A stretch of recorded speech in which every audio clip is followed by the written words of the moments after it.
Hey guys, hope you're doing well. It's a gorgeous day out, so I decided that I was gonna go sit outside. So if you hear gunshots, fear not. We just happen to live by a gun club. I just finished beating Firewatch on PlayStation, and it took me about 4.5 hours. So short game, very good game. I probably would rate it an 8 out of 10 on my scale. I kind of feel like it shouldn't have been $20. I probably would have paid maybe $8, $10 for it. I feel kind of gypped on that price, but quality of the game, the color schematics, atmosphere, the voice actors, that was worth it for me. So I was going to my computer to edit it. I found that within the last hour and a half, the footage had stopped recording. It stated that through the Elgato system that it ran out of space. So my computer didn't run out of space, but the Elgato did. I don't know. So I went to go delete extra footage from the Borderlands series, only to accidentally delete my footage from the game. If you had played Firewatch, you'd find that it's not simply like Fallout where it auto-saved and you can quickly jump back. It all of a sudden, like, you would have, at least in my playthrough, I would have had to go back through the whole game and play it all over again. Which, it's a good game, and I'll discuss my theories on it, but I'm not gonna sit there and play it again, by all means. I decided instead I was gonna do, a review of the game and discuss my feels on it.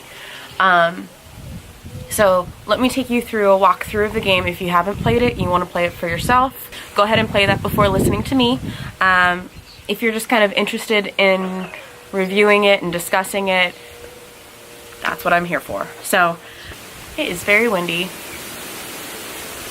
The game starts as a text conversation. It discusses how you meet your wife, Julia, how you're young 20-somethings, and you get your own dog. In my playthrough, his name is Bucket. He's a beagle, and you have a wonderful life. She's very witty, she's outgoing, you fall in love. You discuss about having kids, but then all of a sudden she gets this wonderful job offer that's going to move you away from Boulder, Colorado. You, Henry, say, no, I don't want to move, I love it here. So in my playthrough, because I had been watching Jesse Cox, I kind of wanted to play a different rendition of how he played it. I said, no, don't go, it's going to deter us from a relationship. Even the character states, it's a bullshit call, it's not going to, ruin a relationship, it's not going to help it.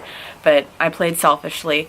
Either way, the outcome is the same, in which, one way or another, she still develops Alzheimer's at a young age of 30, which is really kind of unheard of.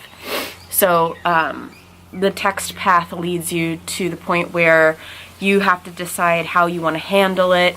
I kind of take, the let's kind of forget about it but figure it out situation, to the point where I decide to put her into a home, which is not the most glorified or romantic way by all means, but me as an individual, I don't even know how I would handle that. I think somebody where there's nurses at all times would be a better option. So we move her into a home, into a facility where a bunch of people can take care of her.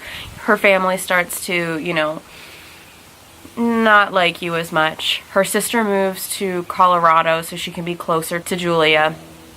And you end up taking a job in the newspaper in Wyoming to be a lookout in a park. The whole game takes place in 1989. There are no cell phones, and you're using walkie-talkies the whole time. So that leads you to the main storyline, where it picks up visually and graphically. The whole game takes place in 1989. There are no cell phones, and you're using walkie-talkies the whole time. At this point, we meet Delilah once we've hiked our way to the tower, who she's asking all these inappropriate questions as to why are you there, what's wrong in your life that you've decided you need to come here, And we find out that she's actually just drunk, which turns out to be canon in this whole story. The following day, once you've woken up, we discover that there's fireworks going off. She asks you to go and, figure out what's going on and to confiscate the fireworks if possible. You hike all the way down to Jonesy Lake and you discover two girls, Chelsea and I think the girl's name's Leslie, that are skinny dipping and setting off fireworks while listening to sweet, sweet 80s music and drinking a ton of alcohol. I decided, I really wish that there had been like an outcome in this if you hadn't picked up the beer or if you kept the beer, if there had been a reason for it. I decided to clean up the park because you shouldn't litter. You meet the girls and they immediately think that you're some grody guy and he's disgusting and peeping on you and ew, just gross. I politely asked them to just, you know, knock it off with the fireworks and just kind of respect the park. They swim off into a different direction. You confiscate the fireworks. On your way back to your tower, you see a mysterious figure with a flashlight that kind of sidles off. Even Henry is a little suspicious of the situation. By the time you get back to your tower, you find it's been broken into and is completely destroyed. Someone's stolen your sheets, someone's broken your windows, and you find out even the next day that the communication lines have been broken. So the actual communication lines. Delilah instructs you to go check it out. Both you and Delilah believe that it's possibly the girls. She asks for you to go kind of hunt them down and help them realize that this is a serious situation. Especially in 1989, the situation is you're down to those telephone wires and you're down to your walkie-talkies. While you go on search for the girls, you find an abandoned tent, which has, you know, has a case full of beer left, magazines indicating that it is a younger group of people, and then you find their tent, where it holds your sheets, it has things ripped up, and then there's a note from the girls, you know, basically stating that, you know, they believe that it's you that had broken into their tent, that you're doing all these things against them. So you're supposed to kind of figure out, you know, what's going on there. Obviously now there's another figure there that's, you know, come into play. On your way back, you find a backpack hanging from a tree. And you start investigating it, trying to find supplies. You find that it belongs to a boy by the name of Brian. When you ask Delilah about it, she starts telling you about how Ned, who I think used to work as a lookout, he and his son had been hiking and camping throughout the park a while back. She said it's not permitted for children to be in the park, however she never reported it, which seems to also be canon throughout this game. She said she also reports that she's never heard of Ned and Brian ever again and just assumed that they left. Meanwhile, she had also stated that, you know, a bunch of people go missing and it's not a big deal. So this is her mentality, you know, why she never reports it. Delilah tells us that it's been brought to her attention that the girls have been reported missing. They were supposed to go see, I think, their aunt or something, and they never showed up. So Henry, at least in my playthrough, Henry offers to be spoken to, you know, and to help throughout the investigation. However, we find out that Delilah completely goes against this and states that they never saw or heard from them. So this again is Delilah not reporting anything. When Henry goes back to the lake, he finds that there's a clipboard there detailing all of the conversations that he and Delilah have been having since the beginning of the summer. He starts looking around the area and he finds a red walkie-talkie. As he picks it up, somebody knocks him on the head and knocks him out. Just before he's knocked out, though, he finds that there's a message indicating about I think it was Wapiti Station. He goes on the map to the Wapiti Meadow, I think it's what it's called, and finds an entire area fenced out. After quite a bit of, you know, hiking around and trying to figure it out, we find an axe and we're able to break it open. Once inside, we find a very government-looking environment with very advanced technology surveying the area. There's also a tent filled with different camping supplies, different types of technology such as like earthquake meters and things. We also find detailed information about Delilah and Henry once again. In my playthrough, I take all of the information, and we also find this little beeping device that, you know, picks up metal, I would suppose, which takes over as your current compass. Delilah suggests burning the place down since she's completely frustrated with having been stalked the whole summer. In my playthrough, Henry suggests that that is a very, very bad idea, and as he's walking home, though, they both discover that the place has been burned down, meaning that there's somebody that has been tracking us that's right behind us that burned the area down. Your device that takes over as the compass starts beeping like crazy, and it leads you to an area that has a key that is a key for a gated area in a cave. Just as you get the key to go back to the cave, Delilah walkie-talkies you to state that there's somebody in your tower. When you go back up, you find that there has been a Walkman taped to your door that has recordings of your conversations with Delilah that have been edited to make it sound like you and her have devised a plan to burn down that campsite. After a bit, you're able to get to that cave and go inside. However, somebody locks the gate behind you. You can see that there's an area down below, but you're not able to get to it and spelunk it because you don't have the right equipment. So as you kind of sidle out of the cave, it leads you to an area that appears to be where Brian had been living for a while. He's built his own castle, as they call it. There's walls that he's painted that make it look like a castle. It has, you know, different types of magazines, his homework. He's got his Game Boy, toys, notes, you know, please return this if you find this. And it just so conveniently has spelunking equipment. Using that, you go back to the cave, you climb down the large cliff, only to find Brian's body at the very, very bottom of it. He's been dead for a very long time. When you get back up to the surface, you report back to Delilah, who's completely devastated. This is like the first moment that she really starts feeling guilty about things, about not having ever reported it. She's not sure how she wants to handle it. Does she go and tell, you know, upper management or any type of services that there was a child around? Because if so, she gets in further trouble.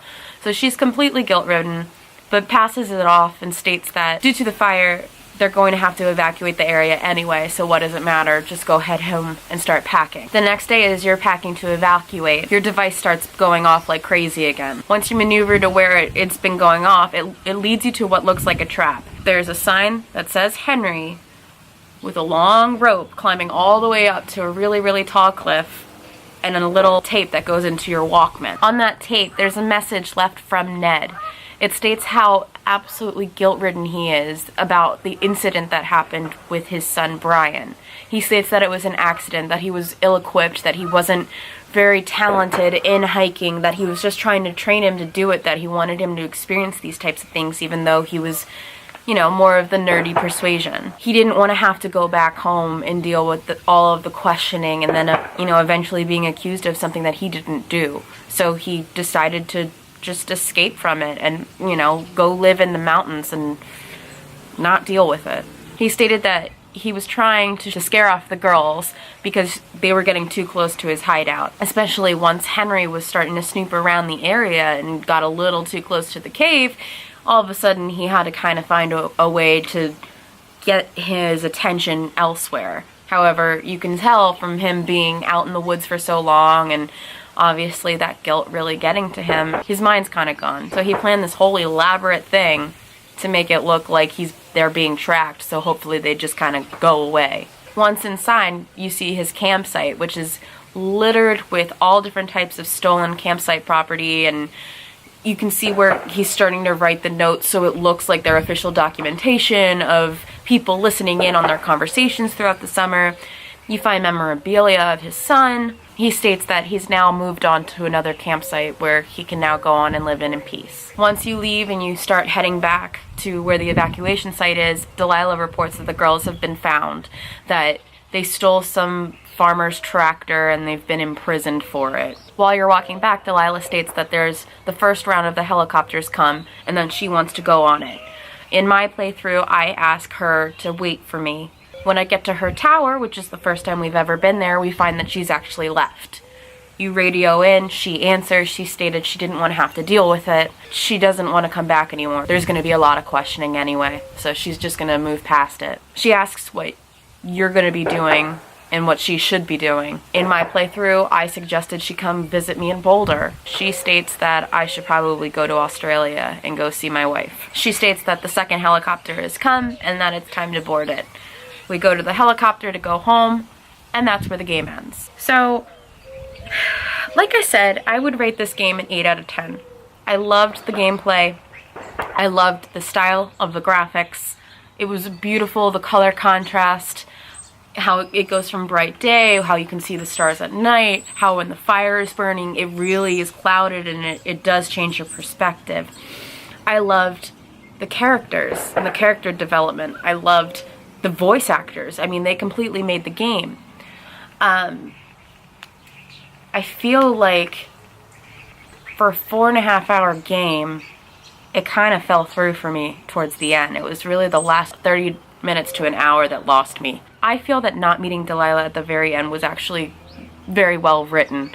I think it would have ruined the whole atmosphere. You know, that whole idea of, I don't think he fell for her, but I also feel like building a relationship off of just your voice is so intimate that meeting somebody in a very strange crisis after a very long summer full of drama, I think it would have ruined it, and I enjoy that the writers did that. However, I wish that the relationship had gone somewhere.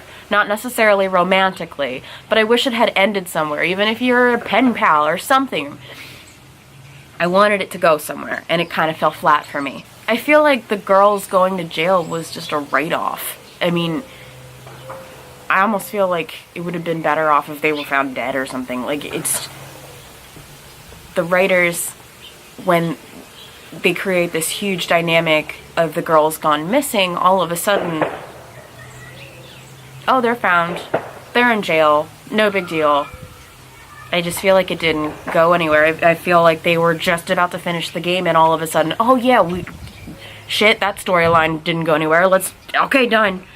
I just feel like it was really written off, and I didn't enjoy that or respect that. The father and son relationship, even though it was very sad and it was very impactful, I feel like it was kind of forced. It's such a huge deal, but I don't know, the way that it was written, it indicated that there was so much malice behind it, that, you know, the girls had gone missing and all of a sudden there's screaming children. It just kind of felt like that had to be wrapped up really quickly too. Like they couldn't exceed, 5 hours. They had to finish it really quick. I just kind of wish that, I liked the fact that Ned kind of just went off into the world and kept doing his thing, and he's going to kind of live as a hermit in the world. You can go be a mountain man, I'm fine with that. I think it was a lot of running around and following a map to just find a dead boy to go home. That whole fenced out government area, I don't understand what that is. Obviously, they were tracking something about the ground. They were tracking, there's a point where you find earthquake meters. But then, I mean, it had to have been there previously, right? But then what happened to it? How did Ned get in there? How did Ned fabricate it so that it was, how is that even built into the story? I just feel like that was rushed as well, I can understand if it was there before, but then wouldn't the government take their things back? They're not going to leave hundreds of thousands of dollars of material sitting there just so that Ned can screw it up. They keep stating about how the wife was in Australia. Through Jesse Cox's rendition, I know that the family took her to Australia. But in my playthrough, that was never discussed. The sister moved to Boulder and was there to help her. So I kind of feel like that might have been either me completely missing something or them just going, okay, we're gonna hurry up and continue to the storyline. Brian's body, are we gonna ever recover that? Or is it is the fire so strong that it's gonna burn everything down, so oh well? How is that? Are we gonna report it missing, or found? Are we gonna report it found? Because I have pictures. The written conversation part of the game I thought was super cool. I really thought that was unique. It's something that hasn't been used in a very long time. And I wish just even at the very end of the game that they brought that back. You don't have to show me Julia, because even in the picture of us, she's holding a camera so you can't see her face. And I like that.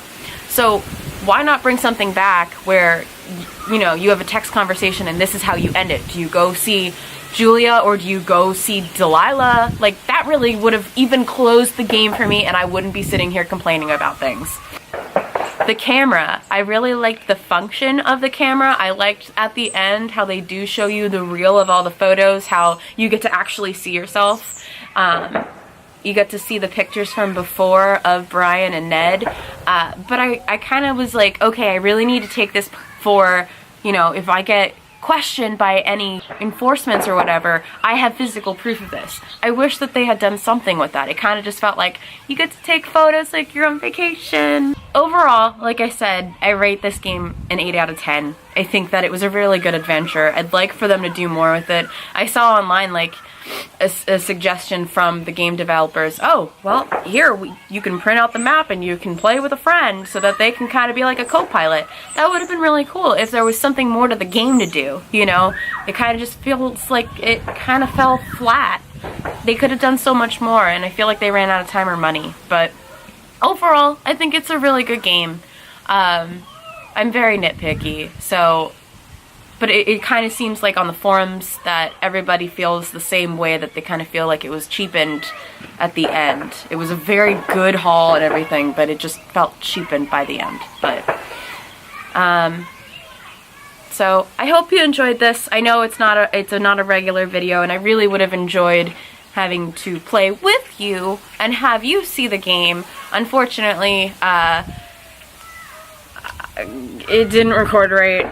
I'm an idiot, and I'm not going to sit here and play it again, because I'm not going to cheapen your experience by falsifying my reactions. So, I respect you guys too much for that. But, thank you for sitting here and watching my review of Firewatch. I think it was a very good game, and I think you should experience it for yourselves. So, if it comes down in price, I would recommend buying it, even if it's off of Steam or whatever store you like. But don't pay $20 for it. I think that's way too much money for this game.